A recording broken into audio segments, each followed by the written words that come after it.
Good morning aspirant, welcome to my channel PPSC lover. तो चलिए शुरू करते हैं आज के पेपर का पोस्टमार्टम और देखते हैं कि क्या क्या पेपर में छिपा है हमारे काम के लिए चीज़ें।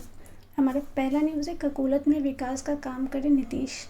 ओके, तो ये जो ककोलत जलप्रपात है ये बीपीएससी का one of the favourite question है और यूजुअली बीपीएससी के हर एग्ज़ाम में ककोलत जलप्रपात से सवाल आते हैं। सबसे पहले जानते हैं कि जलप्रपात कहते किसे हैं। वैसे ही भौगोलिक स्थिति जिसमें नदी पर्वतीय या पठारी क्षेत्र से तीव्र ढाल से होते हुए नीचे उतरती है उसे जलप्रपात कहते हैं। बिहार में ककोलत के अलावा भी कई अन्य जलप्रपात हैं। तो पहले हम जानते हैं ककोलत जलप्रपात के बारे में। ये जो ककोलत जलप्रपात है ये नवादा ज़िले में है। और चलिए देखते हैं कि ये बॉर्डर नवादा ज़िले किन किन राज्यों से बॉर्डर शेयर करती है, किन किन ज़िलों से बॉर्डर शेयर करती है। ठीक है, क्योंकि अक्सर बीपीएससी में अब इस टाइप के क्वेश्चन भी शामिल किए जा रहे हैं कि ये राज्य किन किन राज्यों से या ये जो ज़िला है किन किन राज्य या किन किन ज़िलों से अपने बॉर्डर को शेयर करती है। तो नवादा ज़िला हमारे बॉर्डर शेयर करती है गया से, नालंदा से, शेखपुरा से और जमुई से। और यहाँ एक स्टेट भी है जिसका नाम आपको कमेंट बॉक्स में बताना है। ठीक है, तो मैं कोशिश करूँगी अब जब भी मैं बिहार से रिलेटेड कोई भी इन्फॉर्मेशन आपको प्रोवाइड करूँ तो ज़रूर मैप्स प्रोवाइड भी करा दूँ, मैप्स को दिखाऊँ ताकि देखते देखते रिवीजन करते करते वो आपके माइंड में छप जाए। फाइन, ये जो ककोलत जलप्रपात है ये लोहबर नदी का हिस्सा है।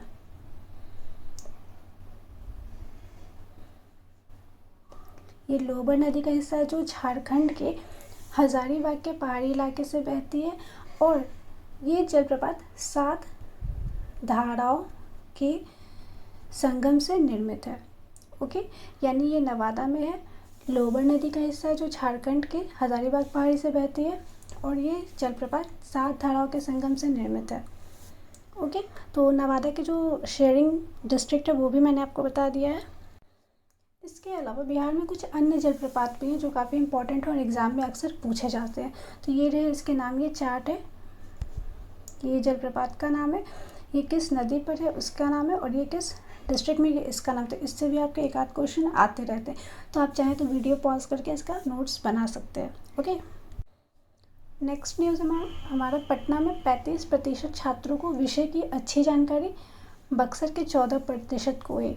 तो देखिए ये जो सर्वे दिया हुआ है ये दिया हुआ है नेशनल अचीवमेंट सर्वे, यानी क्वेश्चन जब भी आपसे आएगा तो पूछा जाएगा कि हाल में कराए गए नेशनल अचीवमेंट सर्वे के अनुसार और प्लस आगे का क्वेश्चन। ओके, तो आपको ये चीज़ ध्यान रखना है और ये इन डेटा को आप अपने मेंस के आंसर में भी कोट कर सकते हैं, प्लस सोर्स के साथ आपको कोट करना है कि ये जो डेटा आपने दिया है वो किस एजेंसी के द्वारा सर्वे कराया गया था। ओके, तो ये जो कराया गया वो नेशनल अचीवमेंट सर्वे 2021। ओके, ये कराया जाता है शिक्षा मंत्रालय के द्वारा और इसके अनुसार 10th लेवल यानी कक्षा 10वीं के लेवल पर जो सबसे कमज़ोर परफॉर्मेंस वाले राज्य थे वो थे Buxar, Madhepura and Munger. Okay, Buxar, Madhepura and Munger. And 10th level में जो सबसे बेस्ट परफॉर्मिंग डिस्ट्रिक्ट थे वो थे Patna as expected, Bhojpur and Saran. Patna, Bhojpur, Saran. तो इससे आपके प्रीलिम्स के क्वेश्चन बन सकते हैं या आप जब भी एजुकेशन रिलेटेड कोई क्वेश्चन आए तो उसमें आप इसे कोट भी कर सकते हैं विथ द सोर्स। इसके अलावा इसी न्यूज़ में इसी सर्वे में शिक्षकों ने भी अपनी परेशानी बताई। तो देखिए क्या क्या सरकारी शिक्षकों को क्या क्या स्कूली शिक्षक जो थे उन्हें परेशानी उठानी पड़ती है। देखिए ये तो सर्वे विदित है कि जो स्कूली शिक्षक होते हैं, सरकारी शिक्षक खासकर बिहार में, उन्हें शिक्षण पठन पाठन के कार्य के अलावा सभी कार्यों में इंगेज कर दिया जाता है। जैसे कहीं भी चुनाव है तो इन्हें ड्यूटी पे लगा दो, कोविड आया ड्यूटी पे लगा दो। तो इन्हें शिक्षा पठन पाठन के कार्य से छोड़कर अन्य सभी कार्यों में इन्हें संलग्न रखा जाता है। तो देखिए क्या क्या इनकी समस्या है।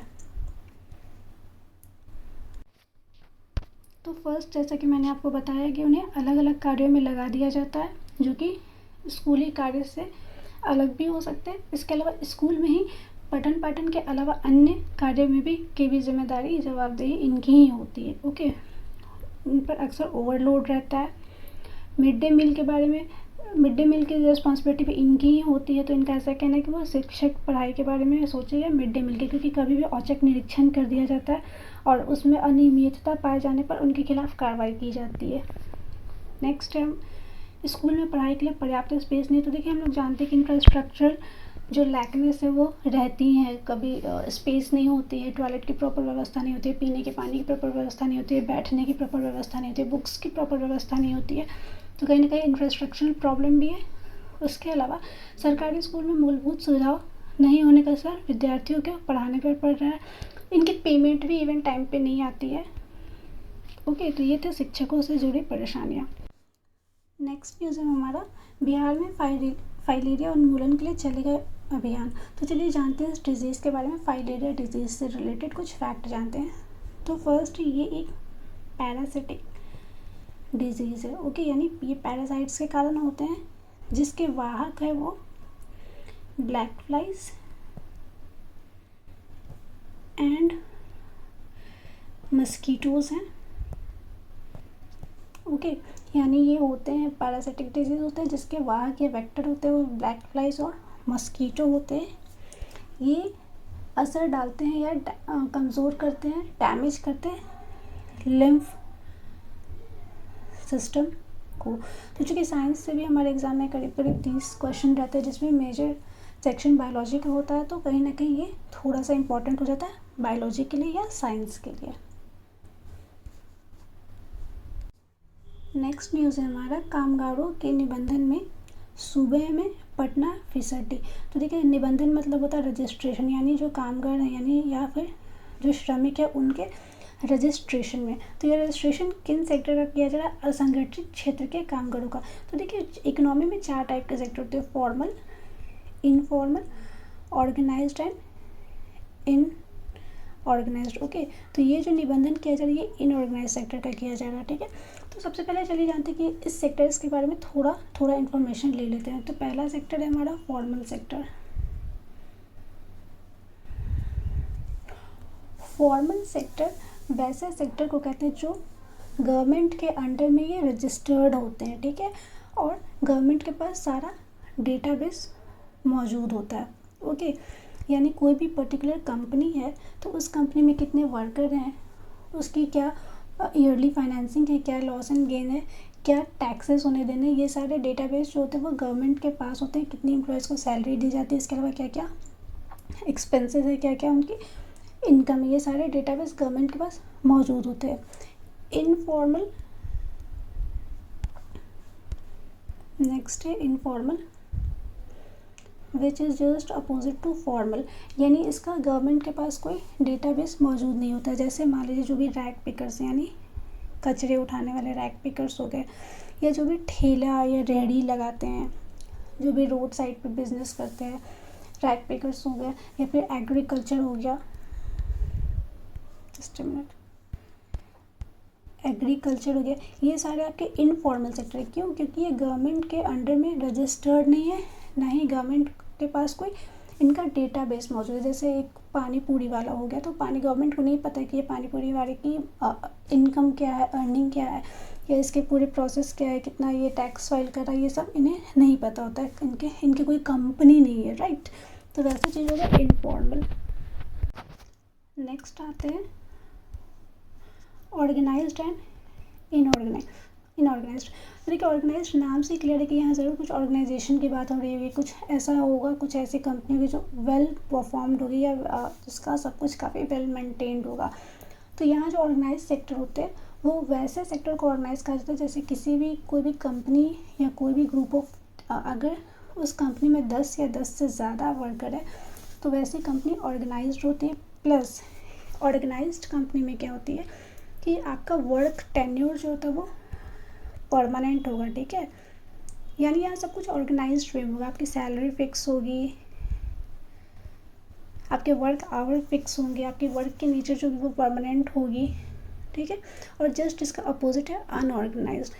तो अनऑर्गेनाइज्ड और इनफॉर्मल के एग्जांपल यूजुअली सेम ही होते हैं। जैसे एग्रीकल्चर हो गया, इसमें पता नहीं कि एग्रीकल्चर के खेत में कितने आदमी लगेंगे, वो ज़रूरी नहीं है। या फिर जो ऑर्गेनाइज सेक्टर होते हैं वहाँ पे गवर्नमेंट के रूल्स एंड रेगुलेशन के अकॉर्डिंग ही काम करने पड़ते हैं। जैसे जो भी गवर्नमेंट की फैक्ट्री एक्ट है या जो भी गवर्नमेंट की लेबर एक्ट है उसके अकॉर्डिंग ही काम करने होते हैं, ठीक है। तो ये बेसिक सा डिफरेंस है फॉर्मल, इनफॉर्मल, ऑर्गेनाइज्ड एंड इनऑर्गेनाइज्ड। चूँकि इकोनॉमी की क्लास नहीं है इसलिए मैं इसे ज़्यादा लेंदी नहीं खींच सकती हूँ, तो we will stick to our current portion only, fine. तो इन अनऑर्गेनाइज सेक्टर्स के जो श्रमिक है इनके निबंधन में सबसे वर्स्ट परफॉर्मिंग या सबसे पुअर परफॉर्मेंस पटना का है, और सबसे टॉप परफॉर्मिंग यानी जिन्होंने अपने 100% लक्ष्य को प्राप्त कर लिया वो है अररिया। तो बीपीएससी के प्रीलिम्स में ये आपके लिए क्वेश्चन आ सकता है कि 100% लक्ष्य को प्राप्त करने वाला जिला कौन है, तो अररिया, और सबसे पिछड़ा जिला पटना है। नेक्स्ट है हमारा कोलकाता में होगा 3 दिवसीय बिहार महोत्सव। देखिए ये एक फैक्ट की तरह आपको याद कर लेना है, क्योंकि चूँकि ये बिहार महोत्सव है तो हम यही सोचें कि ये बिहार के ही किसी डिस्ट्रिक्ट में होगा, ओके। तो लेकिन ये ऑर्गेनाइज किया जा रहा है कोलकाता, वेस्ट बंगाल में। नेक्स्ट भी हमारा फैक्ट ही है कि लक्ष्मी शंकर व डॉक्टर ममता किरण को प्रेमनाथ खन्ना स्मृति सम्मान दिया गया। तो ऐसे प्राइज वगैरह के क्वेश्चन आते रहते हैं। नेक्स्ट भी हमारा एक फैक्ट ही है, मुजफ्फरपुर की जानवी ने विश्व को किया संबोधित। देखिए ये गर्ल्स टॉक कार्यक्रम था जो कि संयुक्त राष्ट्र फाउंडेशन के द्वारा ऑर्गेनाइज किया गया था।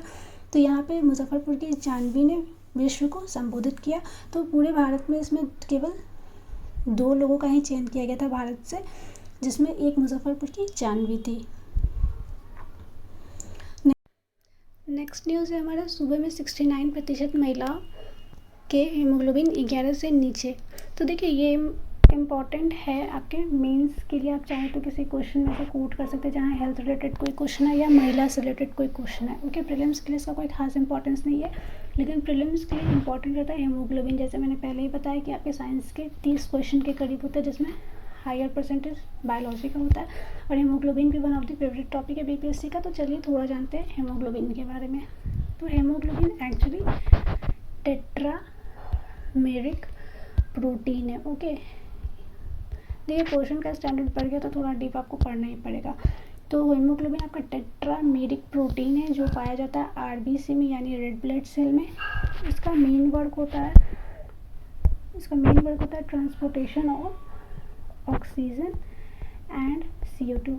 Yes, both oxygen and CO2, ठीक है, क्योंकि बीपीएससी में ई ऑप्शन होता है इसलिए आपको माइन्यूटली चीज़ों को पढ़ना है। तो ये ऑक्सीजन का ट्रांसपोर्टेशन करता है ऑक्सी हीमोग्लोबिन के फॉर्म में from lungs to other body part, यानी ये ऑक्सीजन को ऑक्सी हीमोग्लोबिन के फॉर्म में कैरी करता है लंग से बाकी बॉडी पार्ट्स में, और CO2 को बाकी बॉडी पार्ट से लंग तक पहुंचाता है कार्बिनो हीमोग्लोबिन के फॉर्म में, ठीक है।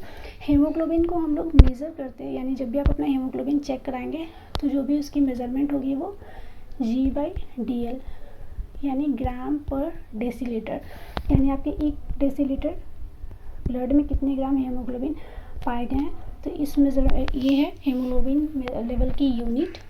और जो नॉर्मल हीमोग्लोबिन लेवल होते हैं वो यूजुअली मेल में थोड़ा ज़्यादा होते हैं, 13.5 to 17.5, एंड फीमेल में थोड़ा कम होते हैं नॉर्मल लेवल। तो ये होता है 12 to 15.5 तक के बीच, ठीक है। तो ये डेटा भी आपको राइट डाउन कर लेना ताकि एग्ज़ाम में आए तो आप कंफ्यूज ना हो, गलत ना करें, ओके।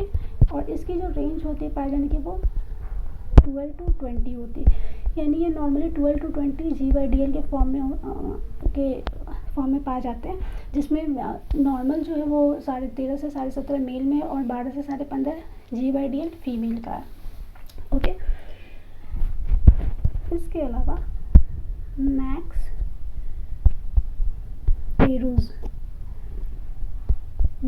पेरूज ने हीमोग्लोबिन के मॉलिक्यूलर स्ट्रक्चर को दिया था, फाइन। तो ये भी आपको याद कर लेना है। Then there are some diseases related to haemoglobin, one of which is sickle cell anaemia, okay. Sickle cell anaemia जो कि होता है हीमोग्लोबिन जीन में डिफेक्ट के कारण, ओके। ये हीमोग्लोबिन जीन में डिफेक्ट के कारण सिकल सेल अनीमिया होता है। सेकंड है हमारा थैलेसेमिया।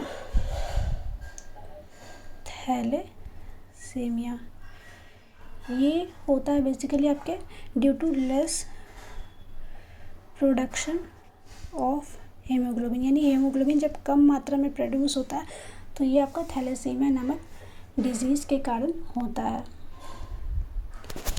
नेक्स्ट है हमारा, देश में बड़े राज्यों में भाषा विषयों पर पढ़ाई पर सबसे ज़्यादा खर्च कर रहा है बिहार, सबसे अधिक संस्कृत पर खर्च, यानी भाषा विषयों पर सबसे ज़्यादा खर्च करने वाला राज्य बिहार है और इसमें भी जिस भाषा पर सबसे अधिक खर्च किया जाता है वो है संस्कृत। ओके, तो इससे रिलेटेड कुछ फैक्ट है कि बिहार अपने रेवेन्यू बजट का 1.66% भाषा विषय पर खर्च करता है, जबकि भारत में केवल 0.41% होता है। इसके अलावा क्षेत्रफल आबादी के हिसाब से भाषा विषय पर सबसे ज़्यादा खर्च बिहार कर रहा है और देश में भाषा की पढ़ाई पर खर्च करने में बड़े राज्यों में बिहार अव्वल है। ठीक है, तो ये कुछ फैक्ट थे।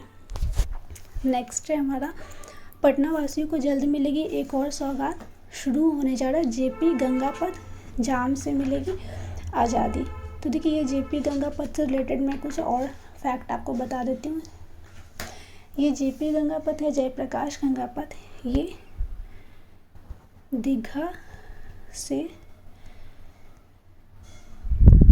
दीदारगंज तक जाएगी। ये वही दीदारगंज है जहाँ से यक्षिणी की मूर्ति प्राप्त हुई थी। ठीक है, तो ये दीघा से जेपी गंगा पथ दीघा से दीदारगंज तक है। इसकी कुल लंबाई है, देखिए कुल लंबाई पूछ लेती है एग्ज़ाम में, कभी कभी पूछ लिया जाता है। तो इसकी कुल लंबाई है 20.5 किलोमीटर और इसे पूरा करने का लक्ष्य है अप्रैल 2023 तक। ठीक है, तो मैं आपको 3 फैक्टर से जुड़े बताऊँ कि ये दीघा से दीदारगंज तक है जहाँ यक्षिणी की मूर्ति प्राप्त की गई थी पटना सिटी में। इसकी कुल लंबाई 20.5 किलोमीटर है और इसे पूरा करने का लक्ष्य है अप्रैल 2023 तक।